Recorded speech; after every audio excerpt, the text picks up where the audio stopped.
Hey yo, what's up? You know how this works. Let's get started. Amiya has a noticeable change in her voice in between her two versions. This indicates her maturing by a bit, which is weird since the distance between this and that is only around 2 weeks. She is very into football and apparently quite fierce when playing. She thinks that the job of a football player is quite similar to her job on the battlefield. She is not only capable of manipulating originium, but also calcium and other compounds. What is it with defenders and rocks? She used to be a criminal, however, all of the charges against her were dropped thanks to Chief Vey himself. However, interestingly enough, he really does not think that she can be described as reasonable. Apparently, there is a little bird with her which occasionally talks to her, even during her promotion. In fact, it seems like talking to that bird is way more interesting to her than that promotion. She also dreams of birds. While we don't know the exact origins of her name, it can't be denied that she literally do be shining. The glow she emits apparently is more similar to an aura, though. Her full name is Angelina Ajimu, which is due to the fact that she is half Syracusan and half Higashian. She has actual animals following her around and helping her out in her daily life. She calls them little black sheep. That's funny, because they are actually rams. According to her files, we cannot be sure whether she is a Sarkas anymore. She has undergone many experiments which changed her originium adaptability massively. That's probably why it's classified as outstanding, although she is also described to be as dumb as an Orirock. We will not talk too much about the experiments today, though there will be a time for that. She is a street thug, a gangster from Ents. Although her and the Mandem of Glasgow are described to be more similar to soldiers, not gangsters. Pussyo! She is described as very religious. She seems to really like Bee Hunter, which makes sense. They are both bears, they are both into honey, and they enjoy turning people into liquids using their fists. This is not to be taken literally. She is scared of Nightmare, because her powers apparently don't work on her. Her actual job on the battlefield is to perform her act as an idol. The contract which Penguin Logistics, and by extension Rhodes Island, have with her management company says that we are responsible for her personal safety, and you can probably imagine that her singing and dancing in the middle of a fight does not really make that easy. She reads a lot. While other students were partying, she read a couple of books from Victoria and based her personality on them. She once wanted to be just like her big brother. Then things became complicated. She thinks that you should work out more, and I agree. Start lifting, bro. Meteorite seems to think that Firewatch thinks that Meteorite is responsible for the death of Firewatch's clan. Firewatch, however, doesn't think what Meteorite thinks that Firewatch thinks. Has to get tail-sized checkups on a regular basis. According to herself, that tickles a lot and she doesn't seem to enjoy it too much. She came up with a very interesting way to concentrate better. Sitting in a confined room and hitting a piece of metal. You might be aware of the fact that she tries to have as many side hustles as possible in order to earn as much money as possible, yet the money itself is not her goal. Her goal is to use that money to buy stuff she wants.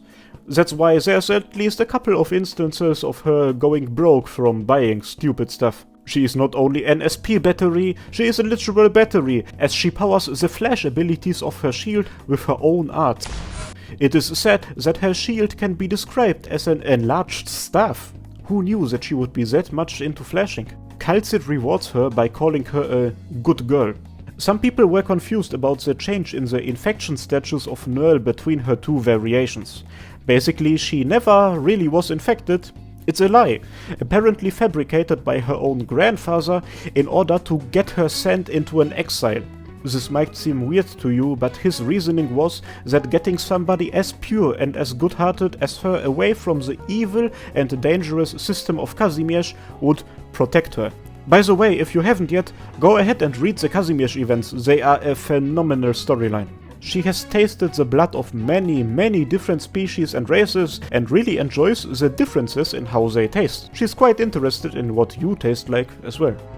She really dislikes Saria. More on that once a certain event comes to global. Maya bites you if you disturb her. Skyfire has a massive problem.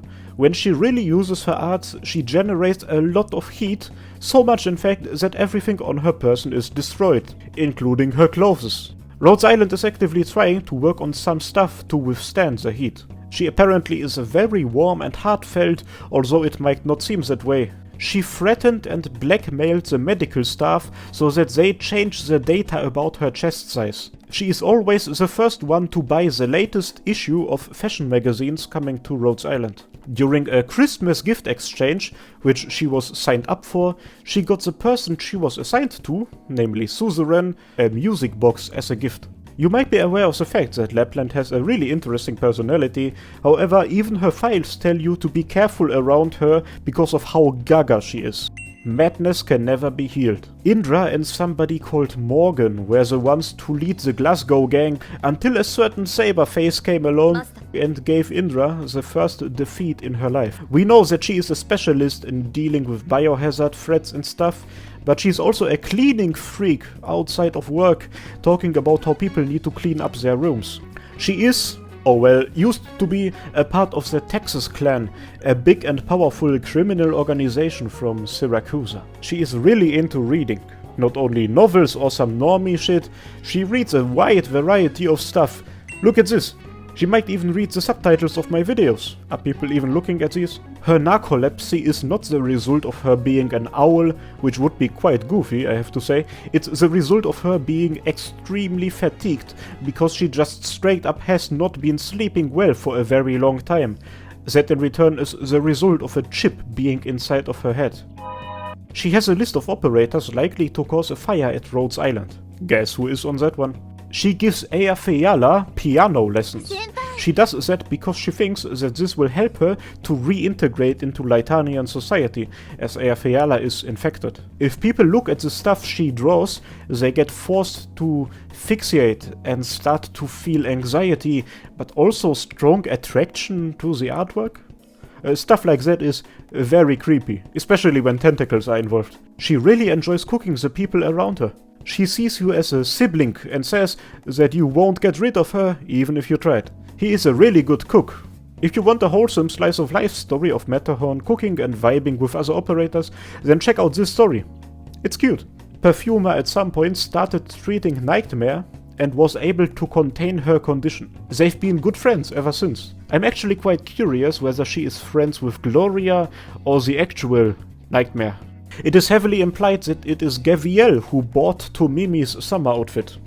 Quite based. She is a herbalist and apothecary, yet she was more of an explorer back in the day, together with her best friend Harmonia, who is a patient getting oropathy treatment at Rhodes Island. She used to belong to the streets for a very long time and became a thief to survive. However, the reason for her being in that position in the first place is that her parents kicked her out.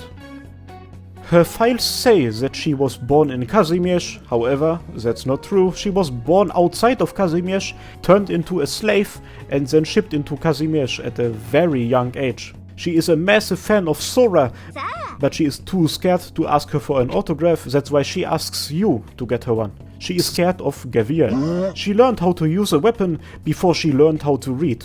That sounds really sad. But maybe she was just illiterate until she was like 20 or something, but no, it's probably the sad thing.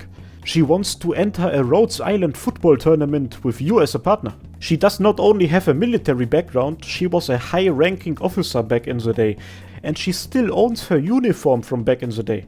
Check out this event story, there you can find her chat about it with some of the recruits.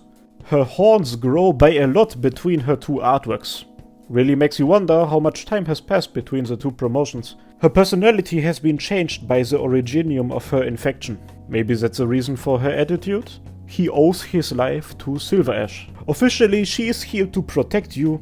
However, her files kind of discuss that fact and come to the conclusion that it doesn't really make sense. Thanks to other things we know, that she really is here to protect Ochinchin.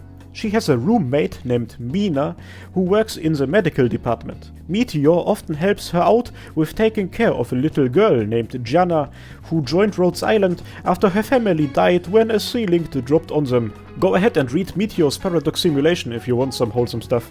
She seems like a very insecure and timid person, and that's due to the fact that she is a very insecure and timid person. However, thanks to Chapter 9 we know that the insecurity is only temporary.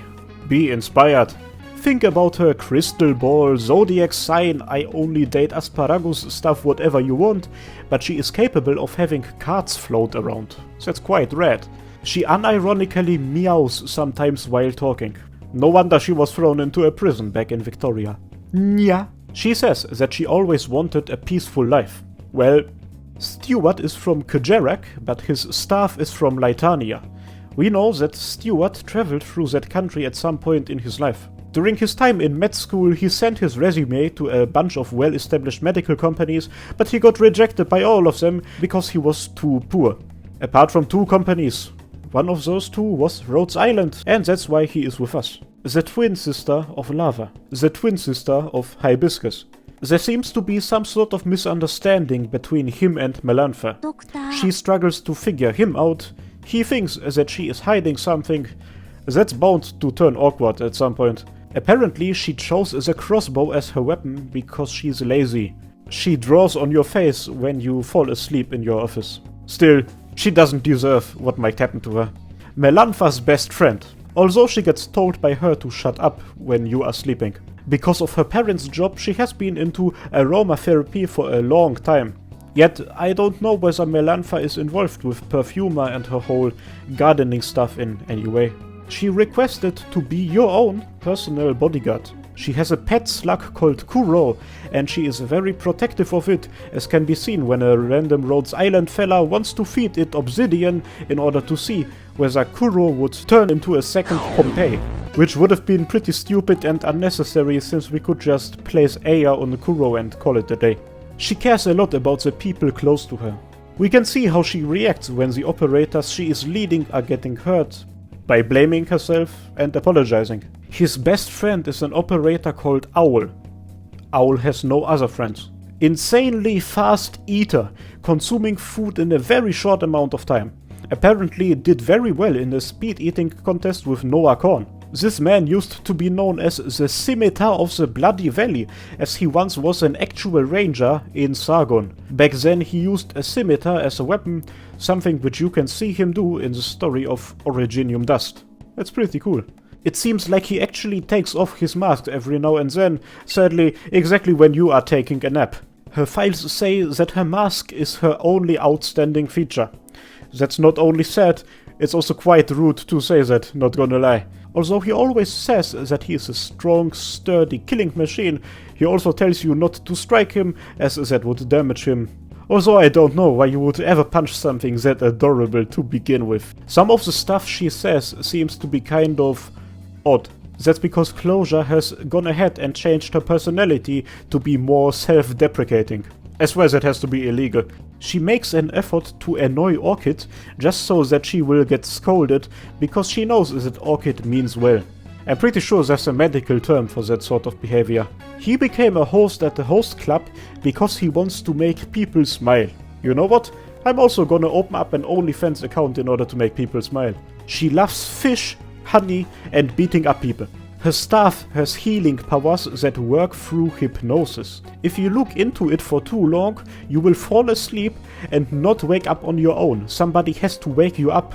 This state is called Evernight. She got teased and ridiculed for being way too short back at the mounted police. Maybe that's the reason why she does not want you to head pet her. Or ear pet her. Or face pet? What the fuck are you doing? She is troubled by your thirst for power. He rarely speaks, thank God. You might ask yourself why this child has a chainsaw, and the reason is that Rhodes Island treats her as a valuable case study because it's apparently not a common thing that somebody gets that much stronger by an infection. Kinda weird, not gonna lie. Even though it doesn't seem that way, Chen has twin tails, not a ponytail. Something that's more apparent in her E2 art. Somebody should make a video about her design. She has some kind of admiration for Skadi. At some point she joined Rhodes Island as a training instructor, and one of the apparently first things she ever did was ask for permission to redesign the instructor's office because it's killing her vibes. She originally enlisted as a medical student without any special reason, mostly for a stable job and salary. At this point, this has changed. she has found her purpose. It was his mother who taught him the basics of arts. However, when it comes to the current electric arts he uses, he learned them in the slums, so that him and his friends wouldn't have to live in the dark. She once was a slave who was bought by a mercenary company who then tasked her to assassinate Ceylon's father, but he in return somehow made her kill the entire mercenary group, and then she became Ceylon's bodyguard. And Schwartz was like 12 back then. And Ceylon was like 3. That's mad.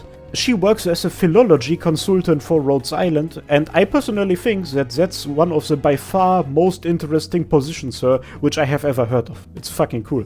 She does not like the fact that many people at Rhodes Island give her candy and head pats and wants you to tell them to stop. You probably are aware of the fact that this man has to be old, but believe me, he is way older than you think, which is due to the fact that people of his kind have a very long life expectancy. People are scared of Executor. We don't know how often it happened, but people have complained about him being terrified more than once. Named after the town of Vermeil.